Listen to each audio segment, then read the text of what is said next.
Hello. Please allow me to begin here by saying that I'm going to make a presentation here that is not intended to be any kind of product review or endorsement or test or anything. I'm just having an experience right now, and because I'm addicted to YouTube, I thought I might share it. Got a new smartphone. Not generally the kind of thing that I would expect myself to be especially excited about, and I'm not that excited.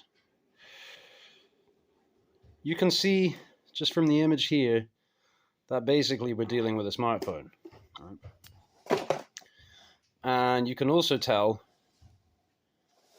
from seeing that we're dealing with a smartphone. But it does get a little interesting at this point.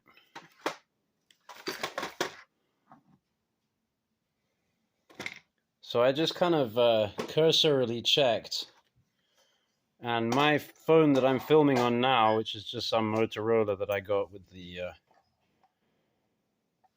the SIM card, weighs about 8 ounces. And this weighs 1 pound and 8 ounces. Weighs about 1 pound more. It's 8 and something, the other one. And the other one is about the same size this way. It's a little smaller. And it's under half the thickness. But what this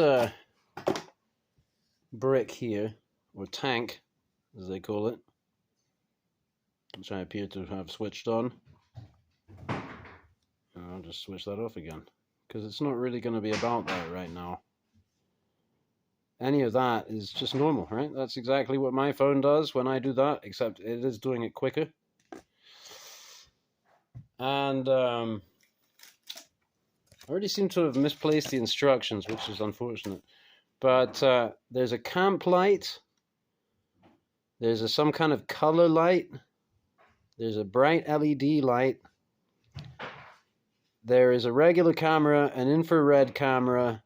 Night vision, they call it, whatever that is. I guess that's infrared, right? And a telephoto camera lens.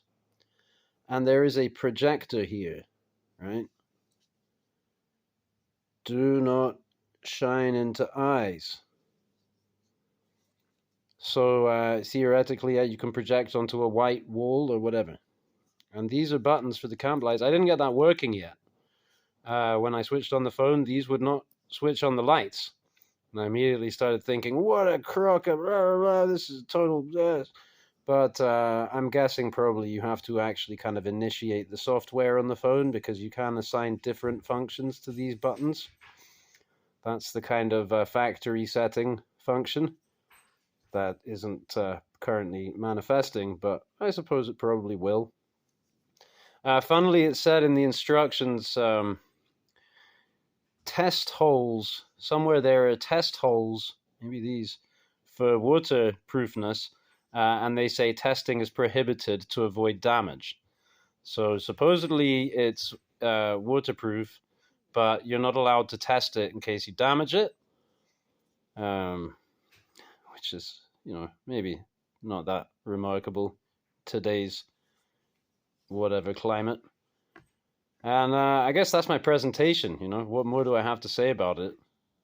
I'm addicted to these things, but not in such a way as I ever tend to really admire them anymore.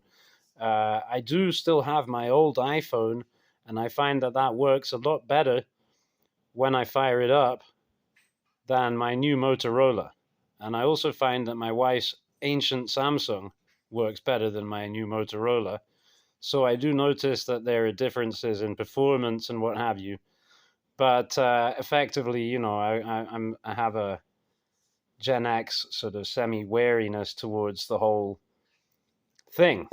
Even though, of course, I am completely hooked in, can't get anywhere without my Google Maps. And, I like to consult the grand oracle of internet search. Plenty of available opportunities. But anyway, this is a tool, right? This kind of reminds me of yesterday. I also picked this up at the tractor supply company. You know, it's a knife. It's something that you probably ought to have in your pocket as of the last few millennia. And a phone is nowadays something that you probably ought not to have in your pocket because you should always keep it at least an inch away from your skin. But you kind of carry it around with you, and it does phone thing, and this knife would do cut thing.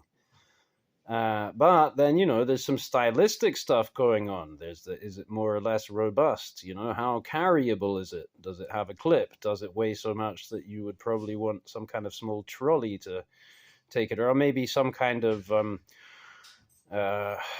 autonomous robot that could carry it around for you, follow you around, plug it in for you when it runs out of batteries, and that kind of thing. But now, of course, into this knife, they put extra functions. And in passing, I'll comment that, yeah, I was in the tractor supply and they're having a sale on knives.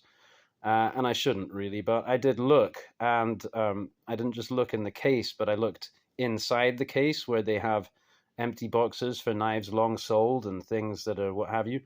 And this is a discontinued Leatherman FREE K4. And I actually have the FREE K2, the not discontinued one.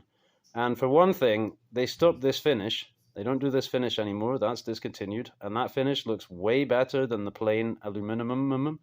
In my humble opinion, this looks good. And the other thing that it has in addition is the scissors there, which the scissors are so-so. But